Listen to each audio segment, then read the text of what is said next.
धेरै खुसी लाग्यो तिमी मसँग नबोली पनि बस्न सक्ने भएछौ सानो।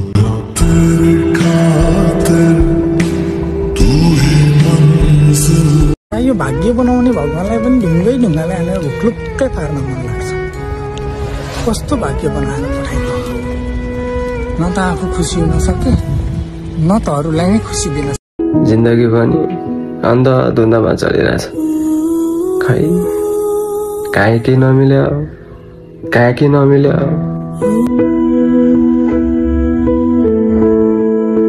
एक्लै छु, कसैलाई पनि कहिले सुनाउँदिन। म सुनिदिन्छु सबको पीडा, मैले सुनाउँदिन। 60 किलोको ज्यानभित्र 60 कुन्टल तनाव छ, कसैले पत्याउँदैन थाहा छ, त्यसैले सुनाउँदैन। जिन्दगी यस्तै हो, प्रेम पाइएन अनि घृणामा छु। म रिसाएको छैन, पीडामा छु। एक्लै हुँदा रोइदिन्छु, मतलब यो होइन कि यसैले निको हुन्छु। अखाउने कोही छैन। भन्छ नि मान्छेहरू तिमी सधैँ किन दुखी देखिन्छौ भनेर। खुसी हुनलाई खुसीहरू मेरो भाग्यमै छैन, अनि मुस्कान मेरो मुहारमै सुहाउँदैन। एउटा कुरा सधैँ याद राख्नु, जुन चिज हुँदा कदर हुँदैन नि, त्यो चिजको असली महत्त्व गुमेपछि मात्र थाहा हुन्छ। मेरो बोलीले तिम्रो सधैँ मन दुखाउँछ। अब म बोल्नै नसकु, मेरो अन्तिम कामना त्यही छ।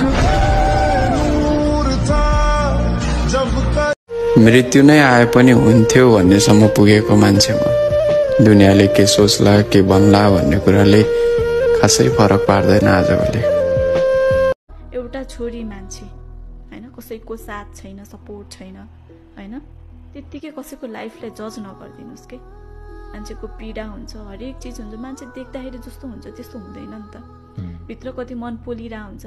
म तपाईँसँग हाँसिरहेको छु होला, तर मेरो मन त कति भित्र दुखिरहेको छ नि त। एउटा छोरी मान्छे हैन, कसैको साथ छैन, सपोर्ट छैन हैन। एक निन्द्रा लामो सुत्न मन छ, बोलाए पनि कसैले नउठ्न मन छ। सुतेपछि एकै पटक राप आओस्, अब त यो फर्किने रे भनेर आवाज आओस्। खरानी भई उड्छु कतै, थोरै भाग पानीमा डुब्छु कतै। एक दिन सुत्छु सधैँलाई, त्यही दिन दिनु मलाई बधाई।